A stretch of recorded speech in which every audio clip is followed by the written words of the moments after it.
Britain ने अपने कम से कम मैप में इजराइल को फिलिस्तीन शो तो कर दिया उसने। 1920 का मैप उठाइए आप देखिए, बड़ा बड़ा पैलेस्टीन लिखा हुआ है उसके ऊपर। उस मैप को लेके यूएन में कोई क्यों नहीं आता है लेके खड़ा हो जाए। इजिप्ट का ये हाल है कि इजिप्ट ने अपने बॉर्डर को पूरा पैक कर लिया है। आज का अच्छा डेवलपमेंट नजर दिया है कि जॉर्डन जो इनके सपोर्ट में रहता था, जॉर्डन ने स्टेटमेंट दे दिया है कि जिस तरीके से ईरान पर इजराइल ने हमला किया है वो गलत था और इजराइल अपने पड़ोसियों के ऊपर रौब जमाता है। ये यूएन में जॉर्डन के शाह ने कहा है ये बात। तो वही हालत वो अभी गाजा में करेगा और कर रहा है। आज भी लगभग 54 से 58 लोगों ने अपनी जिंदगी से हाथ धो दिया है। 54 से 58 लोग आज भी वहां पर कैजुअलिटी के शिकार हो गए। तो जब एक तरफ बात हो रही है कि ठीक है उसको एक देश का दर्जा मिल जाएगा, अब इन चीजों को रोकना चाहिए, इस चीज पर कंटेम्प्ट किया जा रहा है, लेकिन वही चीज नहीं रुक रही है। जब तक आप उसको एक मुल्क का दर्जा देंगे तब तक हो सकता है गाजा एक कब्रिस्तान के रूप में बदल जाए।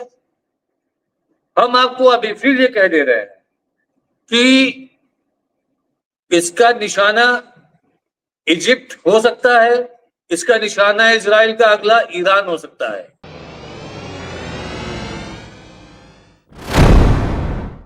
एक चीज मैं जो कैप्टन साहब आपने कहा बिल्कुल सही है। मेरे ख्याल से इसीलिए दुनिया भर की जो हिमायत हासिल करवाई जा रही है, जब स्टेट बनेगा तो जाहिर सी बात है कि ऐसे नहीं बनेगा कि बस चलिए आपको स्टेट दे दिया। बहुत सारी उसमें शर्तें होंगी, बहुत सारी उसमें जो सहूलतें होंगी। मिसाल तौर पर जैसे मिस्र जो है पानी की लाइन बिछा रहा है बहुत तेजी से गाजा में, तो डेवलपमेंट के लिए भी, जैसा कि आपको मालूम है कि 44 या 53 मिलियन देने के लिए अरब लीग ने कहा है कि हम जो है वो गाजा को देंगे। तो देखिए बातचीत ही असल में इसीलिए हो रही। फिर दुनिया जो है 155 जब मुल्क उसके साथ होंगे, दुनिया उसके साथ खड़ी हो जाएगी, तो ऐसा थोड़ी होगा। एक चीज तय हो जाएगी और फिर अगर कोई खिलाफ वर्जी करेगा तो फिर एक्शन लिया जाएगा। और वो एक्शन फिर ऐसा नहीं होगा कि हमास फिर अलग अकेले लड़े। वरना दुनिया के आज हिंदुस्तान ने क्या कहा, जो हमारे विदेश मंत्री एस जयशंकर ने यही तो कहा कि एतमाद खत्म होता जा रहा है। जो हमारी आलमी जो एजेंसी है, और यही बात हम कहते चले आए कि भाई दुनिया की एजेंसियां क्या कर रही हैं, क्या हो रहा है, ये कोई किसी की बात ही नहीं सुन रहा है, कोई किसी की बात ही नहीं मान रहा है। राशिद रिजवी साहब, मैंने आज जो थंबनेल बनाया वहां से मैं आपसे चाहता हूं शुरू करूं कि डोनाल्ड ट्रंप मीटिंग खेल रहे थे और इधर ईरान जो है वो रूस के साथ एक बड़ी डील न्यूक्लियर पे कर ली और 8 प्लांट जो है वो ईरान में लगाएगा रूस। कितना इंपॉर्टेंट इसको मानते हैं ईरान के लिए और इस खत्ते के लिए, राशिद रिजवी साहब? मुमताज साहब, इसके दो पहलू हैं। जिस तरीके से ईरान रूस के साथ मिलकर के अपने प्लांट पे काम कर रहा है, उसको स्टेब्लिश कर रहा है, वो डर दिखा रहा है अमेरिका अरब देशों को। आज आप देखिए कि डोनाल्ड ट्रंप ने जो आज अरब के कतर, सऊदी अरब, कुवैत, इन लोगों से हाथ बैठ करके मीटिंग की, उसने ईरान को इसमें इन्वॉल्व नहीं किया और ना वो इस मैटर पे ईरान को इन्वॉल्व करना चाहता है। वो जानता है कि ईरान अगर इन्वॉल्व होगा तो उसकी चाल में वो फंसेगा नहीं, वो उल्टा इनको फंसाने की कोशिश करेगा। इसीलिए वो ईरान को इन सब चीजों से दूर रखता है और कंडीशंस बहुत लगा रहा है। अपने तरफ से सारे मोहरे अमेरिका चल रहा है कि किसी भी तरीके से ये डील सक्सेस ना हो पाए और अगर कुछ भी होता है वो इजराइल के फेवर में रहे, इजराइल के पक्ष में हर चीज वो रखना चाहता है, तो जो संभव नहीं है। अभी बातें चली हैं, डोनाल्ड ट्रंप ने अपने प्रस्ताव रखे हैं, अभी उसके ऊपर कोई सहमति बनी नहीं है और जब तक ये सहमति बनेगी तब तक पूरी तरीके से नेतन्याहू को छूट रहेगी कि जितना ज्यादा से ज्यादा हो सके जेनोसाइड वो करता रहे। जिस तरीके से इन्होंने ईरान के साथ सीज फायर करवाया था अमेरिका ने, तो ईरान तो वहीं रुक गया था।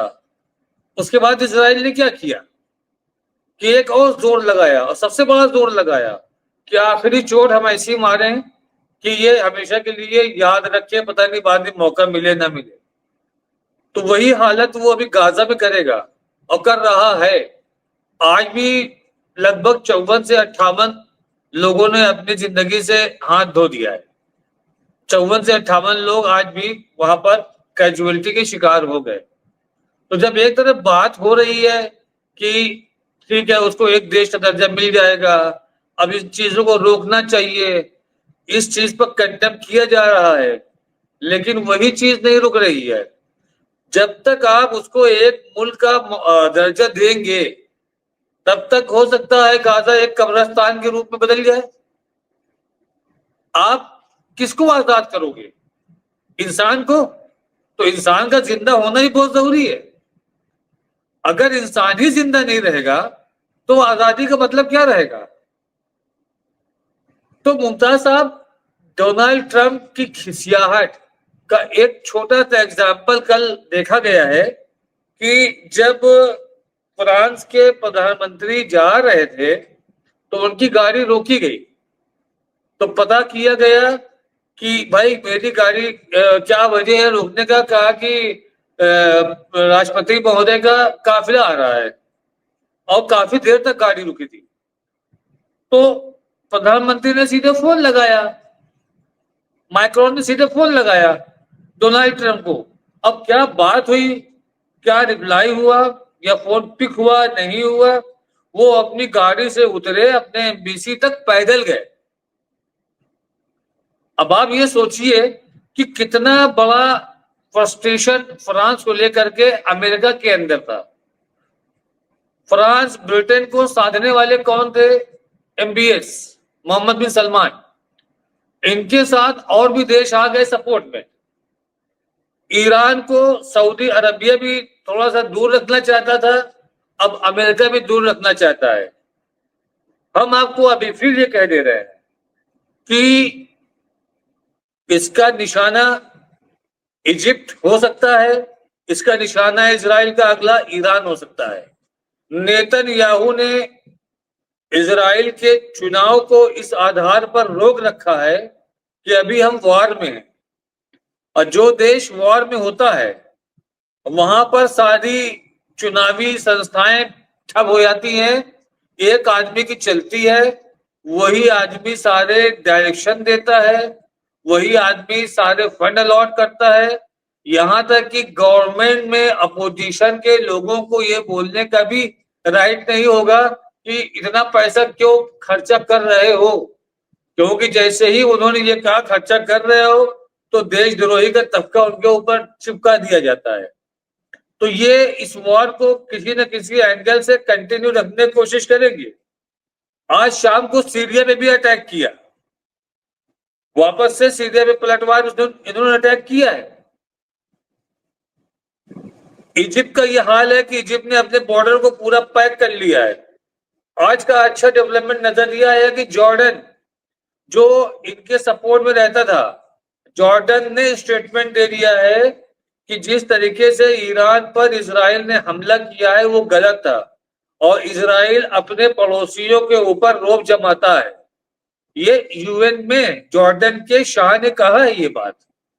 तो जो जो चीजें आज फिलिस्तीनियों के पक्ष में जा रही हैं, बड़े बड़े देश आकर के आपके वीटो पावर के 4 देश। इंटरप्ट करूंगा, ये बात जुलानी ने भी कही, वो भले ही हम कुछ भी माने, लेकिन ये बात जुलानी ने भी कही कि हमें थ्रेट्स मिल रही है, हमें इनसे खतरा है, हम इन पे यकीन नहीं कर सकते हैं। देखिए, अभी आप जुलानी की बात मुमताज साहब कर रहे हैं, जुलानी के ऊपर अभी आंख बंद करके हम भरोसा नहीं कर सकते। आप ये समझ लीजिए कि जिस इंसान को अमेरिका ने और आपका G7 G20 ने, मैं सिर्फ स्टेटमेंट की बात कर रहा हूँ। आप सही कह रहे हैं, लेकिन मैं सिर्फ स्टेटमेंट बात कर रहा हूँ। जी, वो स्टेटमेंट देगा, वो अपने पास पड़ोस के लोगों का विश्वास जीतना चाहता है, वो उसके विश्वास पात्र अभी तो वहां पर दो ही देश हैं, एक देश का नाम है टर्की, एक देश का नाम है सऊदी अरबिया। अभी वो और पास पड़ोस के लोगों के साथ विश्वास जीतना चाहता है और वो सोचता है कि हम यहाँ की सत्ता में बने रहे, लेकिन वो काम तो वहीं से करेगा जहां से वो बना के भेजा गया है, काम तो वो उन्हीं का करेगा। अभी यही एक परसेप्शन बन रहा है जुलानी को लेकर के। जुलानी ने अभी कोई ऐसा काम नहीं करके दिखाया है जिसके ऊपर ये कहा जा सके कि हाँ वो फिलिस्तीनियों के साथ खड़ा है या वो इजराइल का विरोधी है। जितनी गोलान हाइट 1900 लगभग 1971 या 73 को गोलान हाइट से इनका कब्जा हटा लिया गया था, पीछे ढकेल दिया गया था इजराइल को। आज वो पूरा गोलान हाइट फिर इजराइल के कब्जे में आ गया है जब जुलानी सत्ता में बैठे हुए थे। टर्की ने अपनी जमीन को कैप्चर कर लिया जितना वो लेना चाहते थे, ये बैठे थे। तो वो चीज स्पष्ट सामने नजर आ रही थी कि जिस मफाद के लिए ये लोगों ने इनको बैठाया है वो मफाद उनको मिल गए हैं। हिजबुल्लाह को भी उनको कमजोर करना था। एक सबसे बड़ी लाइन ऑफ एक्शन इनका ये था, हिजबुल्लाह कमजोर हो जाएगा तो इजराइल सेफ रहेगा, और उसके लिए भी बैठा दिया कि ईरान की कोई भी मदद लेबनान तक नहीं पहुंचे। तो सारे लोगों के मफाद उसमें चलते रहे, सब अपना फायदा उठाते रहे, गाजा के लोग मरते रहे, गाजा की तरफ कोई ध्यान नहीं देने वाला था। इतनी शर्म की बात है कि ये जो मानवीय मानवता की बात करता है अमेरिका और इजराइल, क्या उसको ये नहीं पता कि लोगों के इलाज के लिए एक अस्पताल नहीं बचे, डॉक्टरों को मारा जा रहा है, अस्पताल सारे धराशायी कर दिए गए, छोटे छोटे बच्चों को इसलिए मारा जा रहा है ताकि ये बच्चे आगे चल करके बड़े होकर के मेरे खिलाफ खड़े ना हो। जिस देश में आर्मी ना हो तो उस देश की जमीन बचाने कौन आएगा? अमेरिका आएगा, फ्रांस आएगा, ब्रिटेन आएगा, कौन आएगा बचाने? उस देश के नागरिक खुद जमीन को बचाएंगे अपने, उनको हथियार उठाना पड़ेगा, हथियार उठाएंगे वो। जब उनके पास रक्षा के लिए सेना नहीं है, आपने उनको सेना नहीं बनने दिया तो वो खुद एक सैनिक बन गए, तो आपने उनको एक आतंकवादी का नाम दे दिया। इतने सालों से घुस घुस के आप मारते रहे, तब पूरी दुनिया ने नहीं देखा। 7 अक्टूबर 2023 को जब इन्होंने एक अटैक किया तो वो एक हेडिंग बन गई। बस जिसने भी दिया सपोर्ट तो ये कहा गया कि आतंकवाद को मजबूत किया जा रहा है। आप 7 अक्टूबर 2023 को भूल गए हैं। बार बार ये अमेरिका कह रहा है, बार बार ये इजराइल कह रहा है कि 7 अक्टूबर 2023 के दोषियों को समर्थन देने वाले लोग पछताएंगे। ये क्यों स्टेटमेंट बार बार आ रहे हैं 7 अक्टूबर 2023? 7 अक्टूबर 2023 से पीछे आइए, 1920 का आप मैप देख लीजिए। 1920 के मैप में बड़ा बड़ा पैलेस्टाइन लिखा हुआ है, आज तो पैलेस्टाइन ही गायब हो गया है। इजराइल कहीं छोटा सा नजर नहीं आता था, आज पूरा इजराइल हो गया है।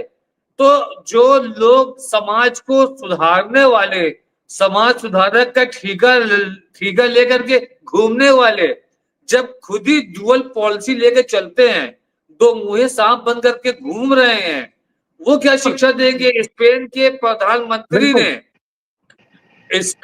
प्रधानमंत्री ने कोलंबिया यूनिवर्सिटी में साफ साफ अमेरिका को इंडिकेट करते हुए कहा है कि ये दोगली पॉलिसी नहीं चलेगी। यूक्रेन में हम आपके साथ थे क्योंकि यूक्रेन बेगुनाह था, रशिया के अगेंस्ट हम थे क्योंकि रशिया उस पर अटैक कर रहा था।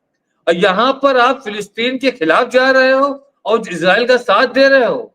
ये डुअल पॉलिसी नहीं चलेगी, स्पेन इस पर नहीं चलेगा। तो अमेरिका के ऊपर खुल के अटैक भी हो रहे हैं, लेकिन एक कहावत ये है ना कि जब इंसान बेशर्मी का लिबास पहन लेता है, जब इंसान चिकना घावा बन जाता है, तो उसके ऊपर आप 2-4 बूंद डालो या पूरा लोटा पलट दो, रुकेगी एक बूंद में नहीं, सब बह जाएगी।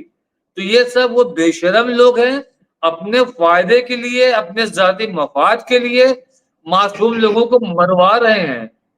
ये मासूम लोग को मरवा रहे हैं, ये कातिल हैं, ये गाजा के गुनहगार हैं।